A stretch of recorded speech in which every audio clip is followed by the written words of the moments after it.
Most people go to the woods to find peace. I go there to find the lost. But 3 years ago, at Hollow Creek, I found something that should have remained forgotten. They call us search and rescue officers because we're supposed to bring people back.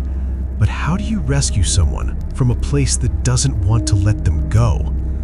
How do you explain a cavern filled with empty clothes or a creature that mimics the voices of the dead? Tonight, I'm finally breaking my silence about the Jenkins case. What I'm about to tell you isn't in any official report. The Park Service wants you to think it was a tragic accident.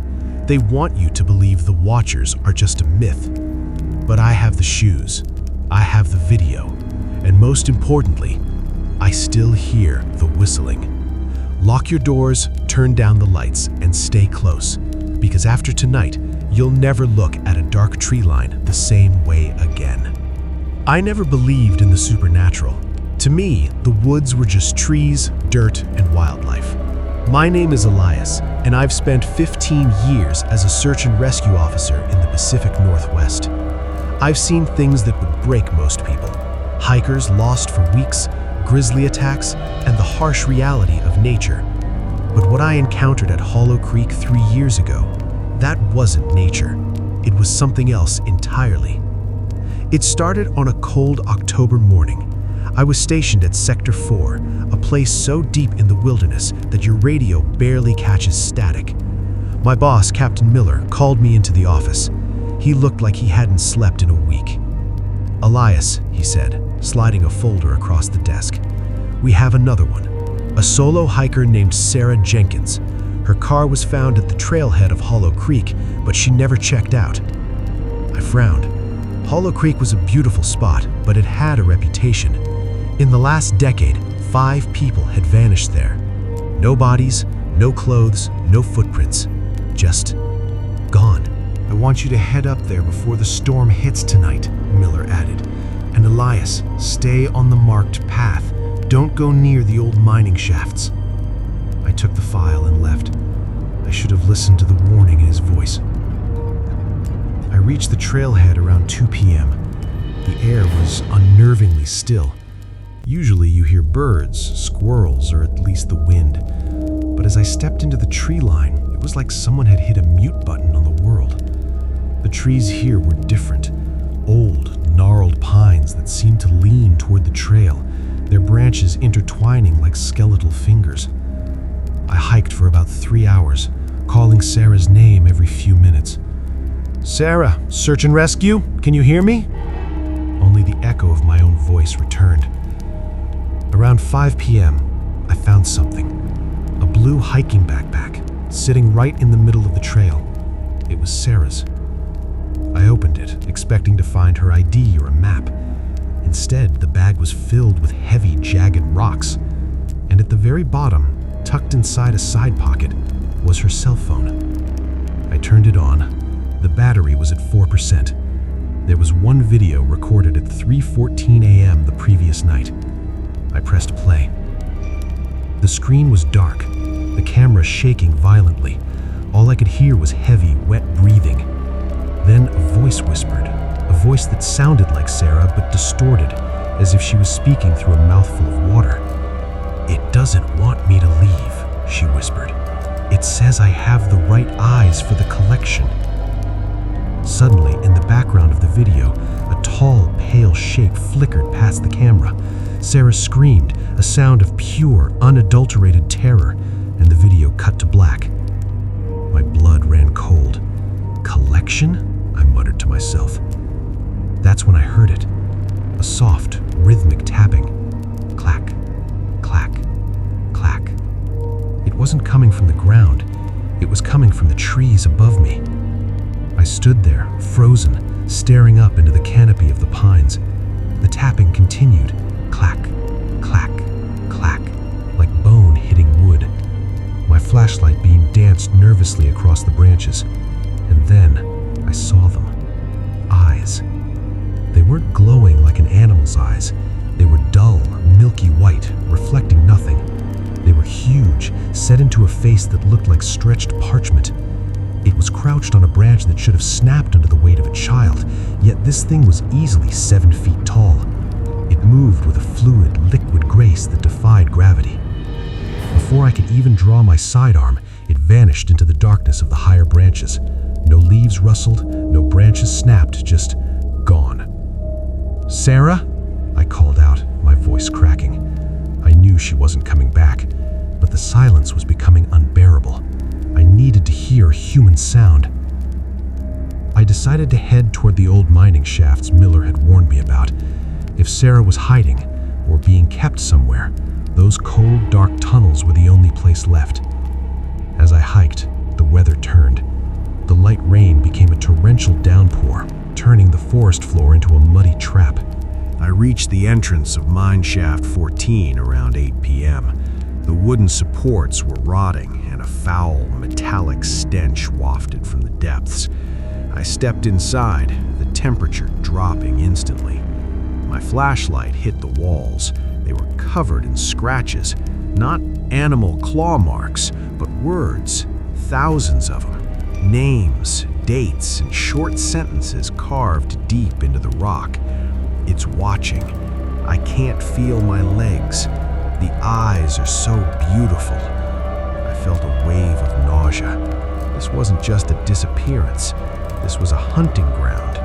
I followed a trail of blue fabric, a piece of Sarah's jacket, deeper into the tunnel. The air became thick, making it hard to breathe. Then I heard it, a soft humming. I rounded a corner and my light fell upon a massive cavern. My breath hitched in my throat. From the ceiling, dozens of those things were hanging by thick, translucent threads that looked like spider silk. But they weren't cocoons. They were clothes. Hundreds of empty shirts, pants, and dresses, all swaying in a non-existent breeze. And in the center of the room, sitting on a pile of those polished leather shoes I'd seen before, was Sarah.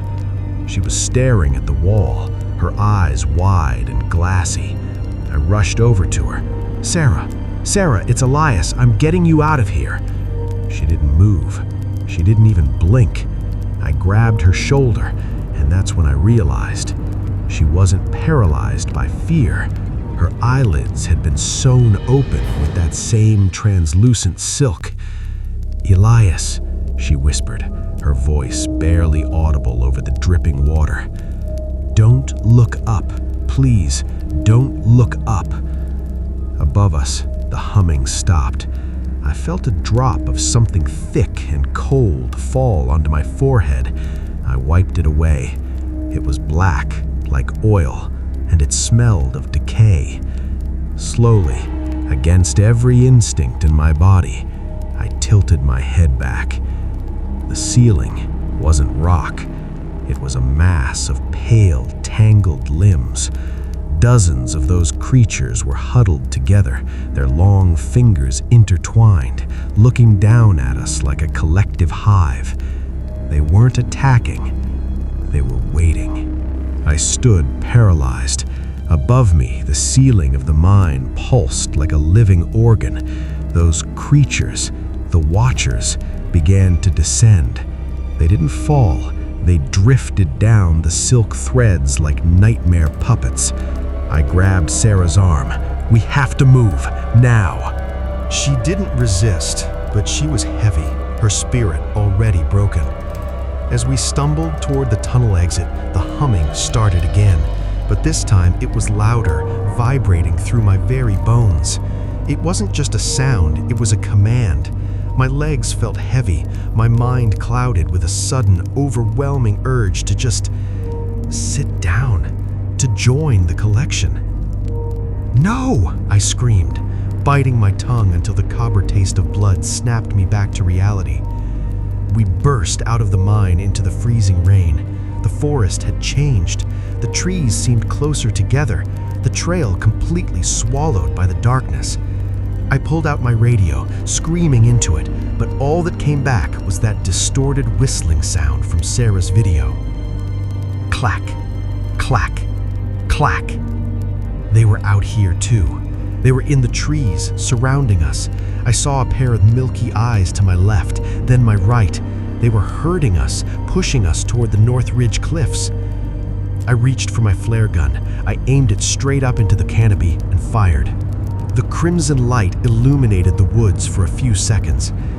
What I saw will haunt me until the day I die. There weren't just a few of them. There were hundreds.